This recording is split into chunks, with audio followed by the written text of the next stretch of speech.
This is Tim, And Mulele. and this is Critiquing Comics.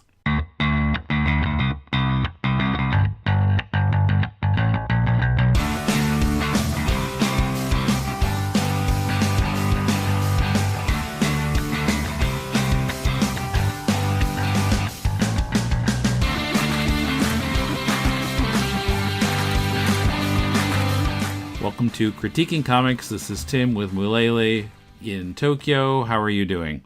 I'm all right. And you? Just trying to get everything done before vacation. I'll talk about it a little bit more at the end, but this will be the last episode of Critiquing Comics for a little while because I'm trying to give myself a little less work while I'm on vacation. But we've got a comic to talk about this time again, and this is a paper comic. And I'll add some information later in the episode when I have it available about how you can get this comic, because I can't find anything in the comic about how to get it. We were handed it by one of the members of this collective, whose last name I always had trouble pronouncing, Julia Nascimento. I talked to her on the podcast, and her husband Felipe at Kaiga Manga Festa last fall. And so this book, it's meant to be the first in a series of sort of anthologies coming from a group called ToCo, Tokyo Collective. I'm going to get this wrong. I should find Julia's letter here on my desk. So the book itself is called Hajime, which is first or beginning in Japanese. And Julia writes here, Hajime is the first issue of ToCo, which was founded at the beginning of 2017 by Erica Ward and I. The idea of ToCo emerged as an irrepressible desire to work with other local creatives in Tokyo, to join forces, to share ideas and experiences, to tell stories together. So what we have in this issue is 7 4-page comics, notably all by women. The book doesn't advertise that fact really. You have to look at the cast in the back here, and they're all women. Okay, but they're just all about each artist's first impressions when they arrived in Tokyo. None of them are Tokyo natives, although one of them appears to be a Japanese native, judging by her name, Edina Suzuki. None of them is native to Tokyo, at least. Well, I was kind of wondering, it doesn't advertise the fact that it's done by all women, but I'm kind of wondering if it has to advertise that. I don't think that was the intent of the book. I think the intent was just local artists. Right. Maybe it's just an accident that it happened to all be women. Yeah, and there's nothing particularly woman-centric.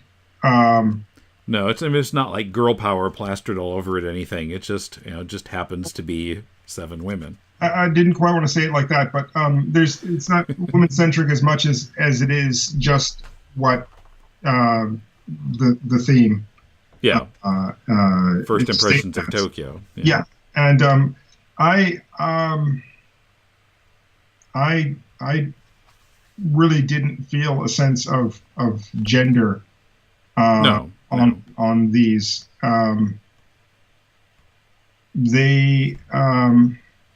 There are a couple where you can tell the writer is a woman because she appears in the comic.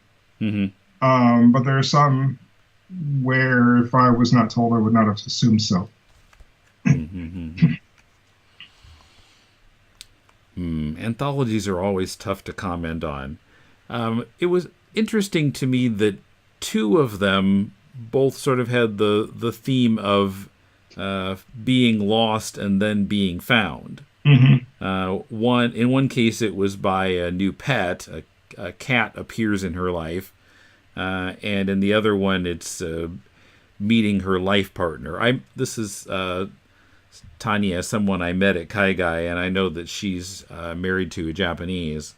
and seems to be her meeting her husband or running across her.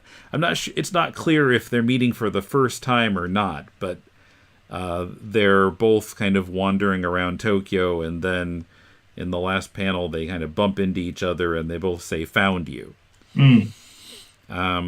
So I mean, I just thought that was interesting. The idea of being, well, of course, it's a very big city and it's kind of crazy and it's easy to feel lost, especially when you first get here. If you're from someplace smaller, which almost everywhere on Earth is, to be kind of overwhelmed by Tokyo. And as one, I think it was Julia in the first one, saying sometimes it feels like a bizarre amusement park. And I've certainly had that feeling before too. Like, especially when I first got here, it's just like you're in Disneyland every day. It is very much that.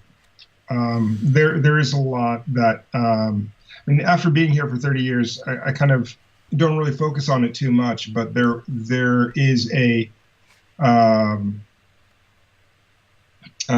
of a sense of otherness from where I come from. And I used to remark on that with my housemates at the time. Now there isn't. And actually, at this point, if I go back to America, the otherness is over there. Yep. I think it's called reverse culture shock, but well, I mean, at this point, I'm noticing changes in the English language that have happened while I was gone. Like, oh, people say this a little differently now. Actually, I usually just complain about how the language is warping in weird ways, but it's very nice to say changing. Well, I mean, every generation complains about that, even if they don't go to a foreign country, I think. Yeah, I suppose. There were two stories that had elements that struck me very strongly, put it that way. Just in the order that they appeared in the book, the first was by Irina Suzuki. And there are no words. And it's a set of 4 illustrations of Tokyo. Buildings, city crowds, elevators, and trains. And there's something about it that really gets at the core of my OCD. But it does accurately reflect a kind of OCD in Tokyo itself. There is something obsessively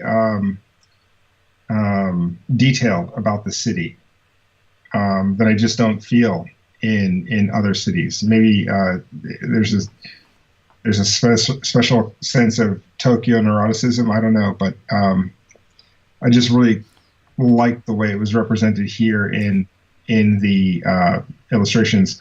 The illustrations are very orderly, very simple in their line work, but very complex in their construction, and they just tickled me. I really like them. Yeah. By the way, did you say neuroticism or eroticism? Neuroticism. Okay. Sorry, it's to make sure. It's my Californian accent. Yeah. The second was actually a line from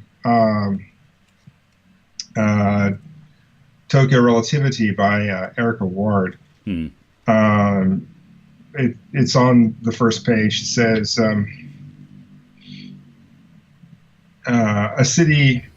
Tokyo was a city that no one could call their own. A city that a person did not become a part of so much as a city that a person was anonymously. Thank you. It's not spelled correctly here. They need a proofreader for this book. They can call me. I'm available. Okay. A city that a person was anonymously absorbed into, and that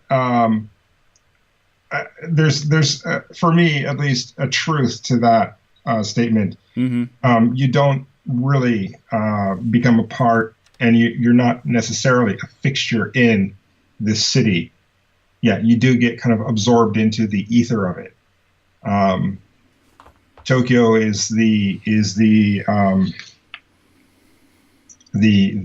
I guess the total sum of all of the people, like some giant math problem, and you're a part of that. Mm-hmm. No one would be able to pull you out of that equation specifically and hold you up as individual. You're just absorbed in. Mm-hmm. Yeah, when I went to her art show a few weeks ago, and she has a lot of works that are sort of on that theme of Tokyo and the hugeness of it, and all these different people's stories sort of interacting, and people crossing paths and not really being aware of how many other things are going on around them. And she does a lot of works that are kind of built around train maps. Yeah. Just like the cover, she did the cover of this book that involves train maps, and there's some train maps in her story also. And I really liked her idea. Let me read this on the second page. Overwhelmed, thinking about all the humans sucked through tunnels into such high concentration in the city, just to be released back into the wider spaces of their neighborhoods after nightfall at the end of the workday. As if the city center were lungs, inhaling deeply from the far reaches of the suburbs, holding its breath until 5 p.m., when it slowly begins to exhale, sending all the molecules back, depleted. Yeah, I really like that image. Yeah, I think more so than say San Francisco or New York, two other cities that I'm kind of familiar with. The train systems there seem to run, or not train systems, but the train and bus systems there seem to be running 24 hours. Where here, there really is a kind of 1 a.m. to 5 a.m. shut off for the trains here. So people do, in a hurry, try to get back to their houses before the last train. So it does have much more of a ebb and flow feel rather than a constant circulation. Yeah, and there's still a lot of people work downtown. I mean, I guess in some other cities, like in America, it's become more kind of diffused, where people might, there might be a lot of people who work in the suburbs, and that's true somewhat here, but there's still, a huge inflow in the morning and a huge exodus at night. Yeah, it also seems that the majority of companies here don't believe in telecommuting, so you kind of got to be in the office. Mm-hmm. So a lot of movement of people. Yeah. So I think they only just started doing flex time, 10, 15 years ago? Mm-hmm. Yeah, it was kind of late. But anyway. And someone was telling me this again just the other day. There's still a lot of prestige, especially for younger people, I guess, working in an office that's in central Tokyo. Well, it's better than working in an office in Saitama. I suppose so, but I mean, actually, I'd say the only thing that would be good about working in Saitama is if you lived in Tokyo and had to commute in reverse. So you'd always be hitting the opposite direction of the train rush. Yeah, go in the opposite direction of the crowd. You get to sit down, maybe. Yeah, and that would be nice. Yeah. But aside from that, I live in the city and I work in the city, and everywhere I work, I commute by bicycle. So for me, I'm kind of out of that loop. But interestingly, bicycling everywhere, I find myself kind of disconnected from the city at times. And it's not until I'm actually squeezed into a train or having to deal with people that I don't necessarily want to talk to, where I finally feel like I'm connecting. It's kind of weird, but yeah. I'm looking at the last one. So let's see. This is Michelle Laudig's work, Beginner's Mind. And this is it's the illustrations are just showing, well, let's see, we got like an alleyway and a shrine and some potted plants, and this last one, I guess it's a Buddhist statue. And then there's some commentary written in about being in Tokyo, but I really like the kind of openness of this one. Kind of, sort of relaxed feeling and nice smoothness to it. Yeah. Yeah, there's actually I also liked the kind of bold handwritten lettering on it. It doesn't quite flow with the thin wispy lines of the illustration, but it is by itself quite beautiful to look at. Just the writing itself. Yeah, well, and if computer lettering would have totally destroyed this one, it wouldn't work in the same way at all. Yeah, it would definitely not. And I was really happy to see the hand lettering. Yeah, now Erica's looks fine with computer lettering, but it's a much different kind of work. Yeah, well, I mean, it's much tighter, and whereas this one is so loose that it really needed looser, real calligraphy than rather than a font. Yeah, but I think they both work in different ways for different reasons.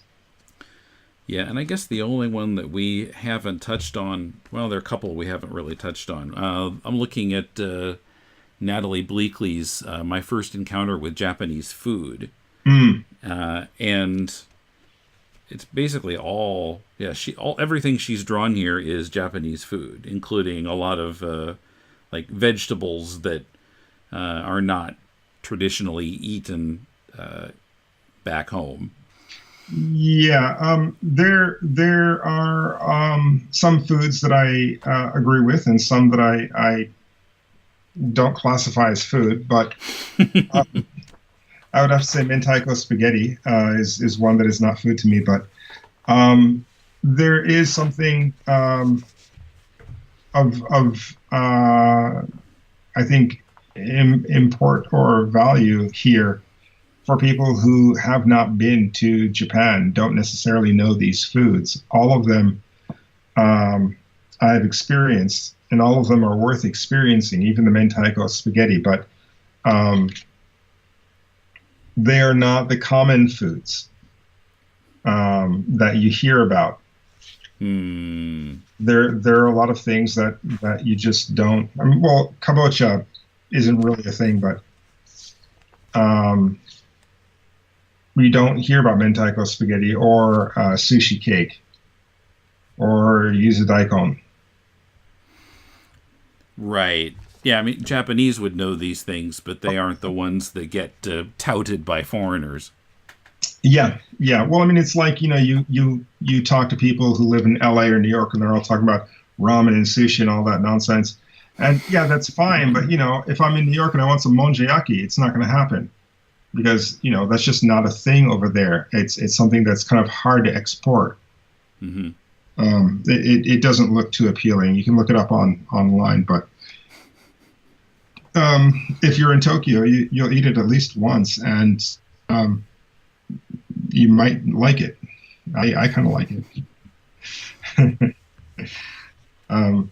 But yeah, I do kind of appreciate that one for that aspect of it, and the illustrations are quite nice. Even though it's black and white illustration, it still looks good. And the one by Kitty Zilla I touched on briefly. That's the one that ends with, as she says, "A black cat fell into my lap. I was found." And this one is mainly focusing on kind of objects, objects in her life. Especially emphasizing her like scraping by financially. Daily budget, she shows a 500 yen coin, which is like $5. Yep. Some rice balls, her first washing machine and first TV, a bank statement showing no money. Yep. We've all been there. Yeah. And then the cat appears, and then she has to feed a cat, I guess. But she doesn't get into that. The cat is portrayed as a positive. Yeah, I am kind of wondering though. Above the cat, there seems to be a bit of an awning that says "chuka," which is Chinese food. Hmm. Um, and I'm kind of wondering if there's a reason for that. They do sometimes eat cat in China. Well, I don't think that's where she was going with it, but Not in Japan, to my knowledge. well, that's what I keep telling my friend who is also a cat owner. In a land full of earthquakes, at least you got a little bit of a food supply in case you get trapped. But yeah, I guess people don't with cats don't appreciate that too much. No. Um, but yeah, all of this I also kind of like. It did remind me of my first, I guess, 6 months in Japan. I was living in Kyoto at the time, but yeah, very very similar. Except I didn't do onigiri. I did tuna and macaroni. Mm-hmm. Okay. Yeah, I could somehow make it stretch a little bit longer than onigiri, but I think I was about half the weight that I am now, which is, oof. Yikes. Yeah. Hmm. Okay. But yeah, this is an interesting read. Yeah, actually, I do want to comment on one more. Uh, Okay. uh, Julia's comic In Bloom. Mm-hmm. This is the one comic of the bunch, or the one piece of the bunch that is a straightforward comic.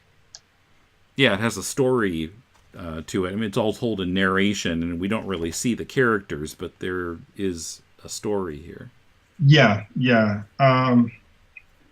But I mean, it's shots of the city and different aspects of it. And actually, I think the last panel is also the inside front cover, a version of it anyway. Yeah. Yeah, it's flipped. Yeah, but it is the most comic booky of all of them. Comic Mm-hmm. booky is not such a great word, but um, comics. Even Erica Ward's does kind of go a little more illustrative um, in some areas, and seems to have a kind of abstractness to it. Mm-hmm. But Well, Tanya's is a comic, though. I would say there is some sequence to it. true, Tanya's as well. But I think the story seems a little bit more abstract, and the illustration style is a little more abstract. But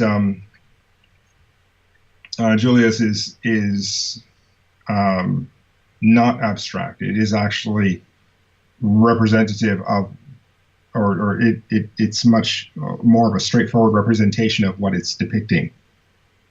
Mm-hmm. She's choosing her moments and choosing her compositions very well, but it is very Yeah. In Scott McCloud's, you would say it's aspect to aspect. um, yeah. I read that I think 25 years ago.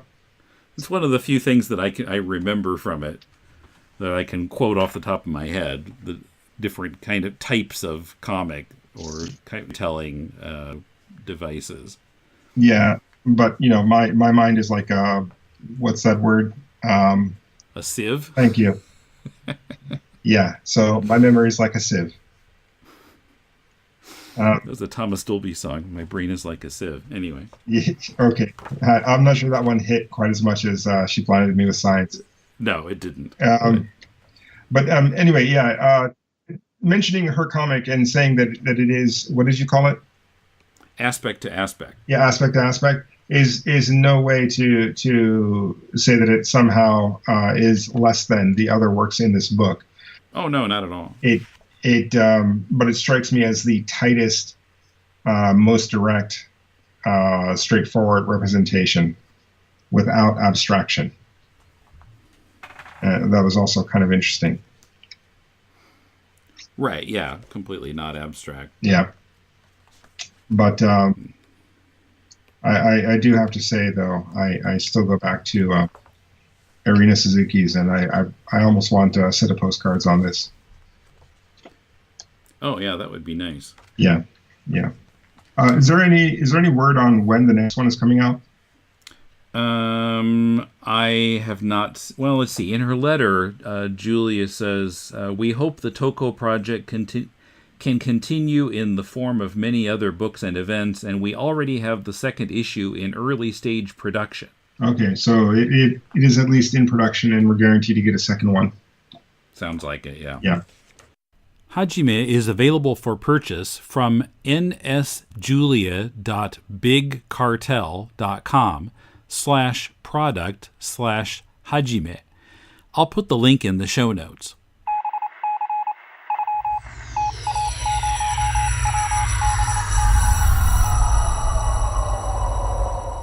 We got a little bit of mail. This was a tweet from Tom Manning that came to both of us. And we talked about his book, Eric, in our previous episode. And he writes, "Thanks for giving the book a read. I do indeed have a book previous to Eric called Runoff, published in 2015 by One Piece." That's Peace. Though it's not 40 pages, it's 450. I indeed decided to go my own way for Eric. Like you said, I like money, but fuck 'em. Bacam. Yeah, I did like the tweet. I thought it was good, but no, I could kind of see that, but at the same time, I kind of want to see what he does when he has to kind of keep it down to 40 pages. Because I mean, it was such an overwhelmingly long work, and well, we reviewed it. I'm not going to rehash it, but just to say, I want to see what brevity does to the artist. Mm-hmm. So, I mean, if he's listening, and if you can shoot us a 40-page comic, like a one-shot or something, that's just I'd be much obliged.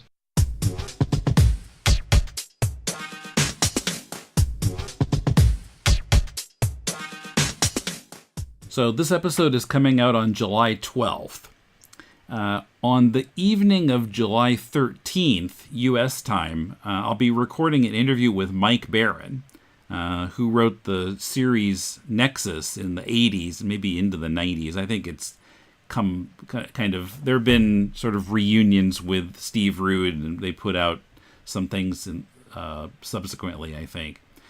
But he's written a lot of other both creator-owned and work-for-hire comics. And I'm looking for questions to ask him. So if you're listening to this on July 12th or July 13th daytime in the U.S., and if you have any questions specifically about Mike Barron's work or about writing in general, send them to me at mail@deconstructingcomics.com. I ended up with this interview because a publicist contacted me promoting the prose novel that he's just put out, and said, "How'd you like to interview Mike Barron?" I'm like, "Well, I wasn't going to record any more podcasts until after my vacation, but I can't say no to this one." So yeah, if you have any questions, shoot them to me immediately, because you don't have much time after this episode comes out. Also, that's the email. If you'd like us to critique your comic, you can send a PDF or a link to mail@deconstructingcomics.com, and we'll read at least 30 pages of it and critique it on this show. Now, we're taking a little break, as I mentioned at the beginning. I'm going to the States for 10 days on a family vacation, not a podcast recording quote-unquote vacation like last year. But we'll be back with critiquing comics in August at some point, and I hope we have a bunch of new comics to critique from listeners when we get back. Anything else to add, Mulele? Not so much. Actually, no, nothing this time. Okay. Yeah. Um, all right. How about your social media? Social media. Yeah, I'm at Mulele Redux on just about everything: Instagram, Facebook, Twitter. Recently, I've been putting up a lot of illustration work on Instagram and Twitter. So if you're down for like an illustration a day, I'm currently doing that for as long as I can, which usually is very short, but I'm trying for a little bit more this time. Yeah. Of course, I'm on Twitter at Decon Comics, and Deconstructing Comics has a Facebook page and a Facebook group. Don't ask me how that happened. So you can search those there. Actually, they're all linked from deconstructingcomics.com. And there will still be a Deconstructing Comics every week, every Monday, the rest of July, assuming that I get it all edited with my vacation and everything. The Mike Barron interview is supposed to come out July 30th if I get everything done on time. Wait, 30th. You'll be coming back. Yeah, that's the day that I arrive back in Tokyo. But I hope I can get it all done before I leave, but that's going to be a challenge. Anyway, till next time, this is Tim. I'm Mulele. Thanks for listening to Critiquing Comics.